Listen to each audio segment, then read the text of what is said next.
আপনারা বলেছেন দীপালি রানী চক্রবর্তী, আমি বলবো দীপালি রানী দাস। আমি কেন দাস বলবো বাবা? শ্রীকৃষ্ণ দাস। হ্যাঁ, আমরা সবাই ভগবানের দাস। আসলে ভগবানের দাস হতে পারি না, হয়ে রয়েছে সংসারে মায়ার দাস। ও মা, এই সংসারে আমরা মায়ার দাস হয়ে রয়েছি। ভগবানের দাস হতে পারবো এই দুরাশা আমি করি না। ভগবানের দাস না হয়ে যদি আপনাদের শ্রীচরণের দাস হতে পারতাম তাহলে কেটে যেত আমার এই জীবনের অষ্টপাশ।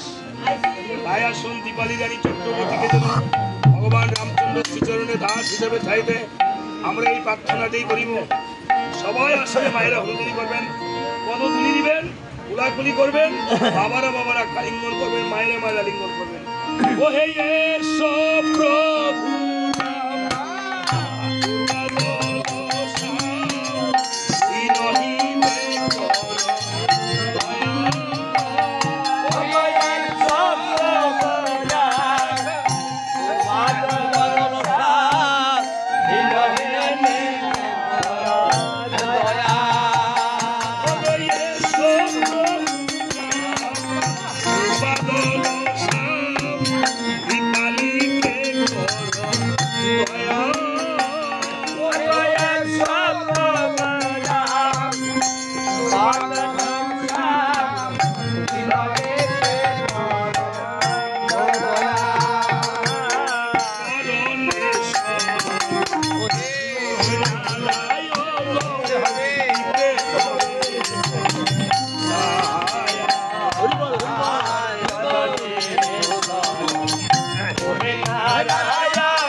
যুবরাজ বলি রে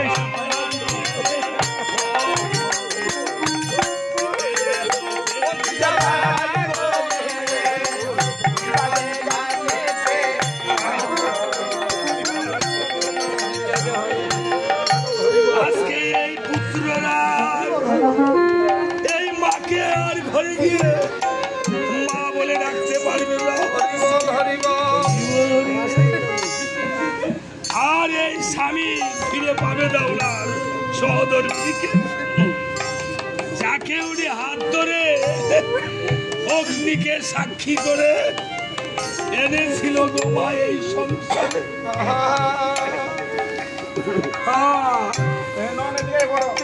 যারা এই পুত্র রয়েছে, কন্যা রয়েছে, এই কন্যারা ঘরে গিয়ে আর মা বলে থাকতে পারবে না। ওগো মা, এই সংসারে গোবিন্দের প্রসাদ হলো প্রসাদ, আর গুরুদেবের প্রসাদ হলো মহাপ্রসাদ। ভাইয়েরা ভাইয়েরা একটু আলিঙ্গন করে দেখো, সব ভাইয়েরা একটু। এই যে আজকা 5টি ভাই তারা আলিঙ্গন করছে, এই পঞ্চ পাণ্ডব রূপে আজকে তারা এই মহামিলন হচ্ছে বাবা। একদিন তাদেরই মহামিলন এই বড়বাড়ি শ্মশান থেকে।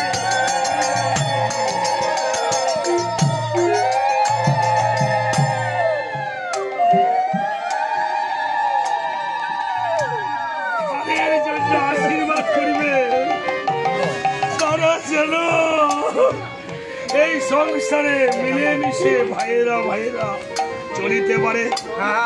যদি কোনো ভুলো ত্রুটি থাকে আমি জানি না, তারপরও চলার পথে যদি কোনো ভুলো ত্রুটি করে ফেলে তাদেরকে সেই ভুলো ত্রুটি মার্জনা করবে। আর তো মাকে ফিরে পাবে না।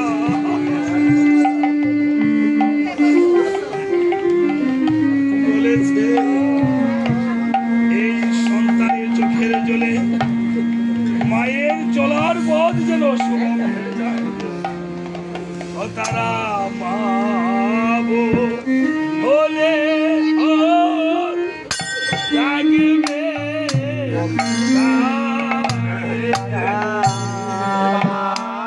তাদের মা বলে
বলে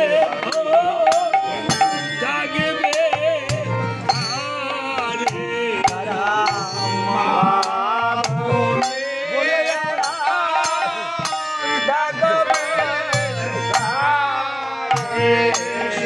বলছে মাকে যদি জননী জন্মভূমিষ্ঠ সৎকারণ করিয়সি, মায়ের মন সন্তানের জন্য যে কেমন লাগে এটা মা যারা হয়েছে শাস্ত্রে বলেছে ভগবী দেশে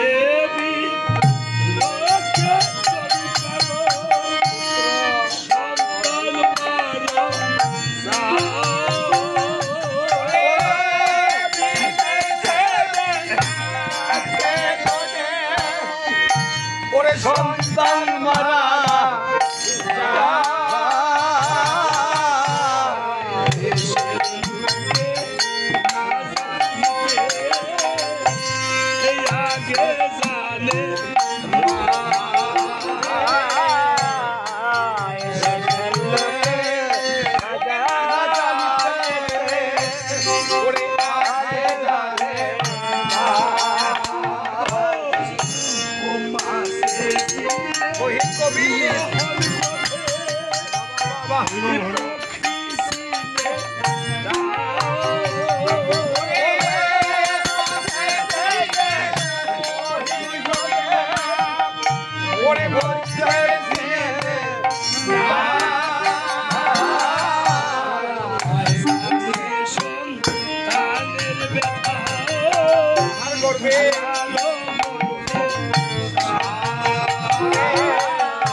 চলে যান নাই আজকে সূক্ষ্ম দেহ ধারণ করে বাসের কঞ্চিতে বন করে এই আঙ্গিনায় আপনাদের সম্মুখে বসে আছে। আমার মতো ক্ষুদ্র কেন ওনাকে দেখা সম্ভব নয় মা, উনি আমাদেরকে দেখতে পাচ্ছেন আর চোখের জল ফেলছেন। যদি পুত্র কন্যা স্বামী জ্ঞাতি পুত্ররা যারা আছেন ভাদুষ পুত্র সবাই যদি খেয়াল করেন তাহলে দেখতে পারবেন এই মা চোখের ইশারায় ডাকছে বাবারি আয় আমার বুকে আয়। আর সন্তানের আওয়াজ কাছে আর বলছে এমন করে আসবে ওলা চোখের ইশারা।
পণ্ডিতের হলো জন্ম শুভক্ষণ লঙ্কা কাণ্ডে হবে আজ মধু। কিঞ্চিত গান রামায়ণ সভা করে বসে আছে রাজা দশানন আর চতুর্পার্শ্বে বসে আছে পাত্র মিত্রগণ বসা রয়েছে। তখন সময় ইন্দ্রজিৎ পুত্র যখন লক্ষণের বাণী নিধন হলো হ্যাঁ সুখ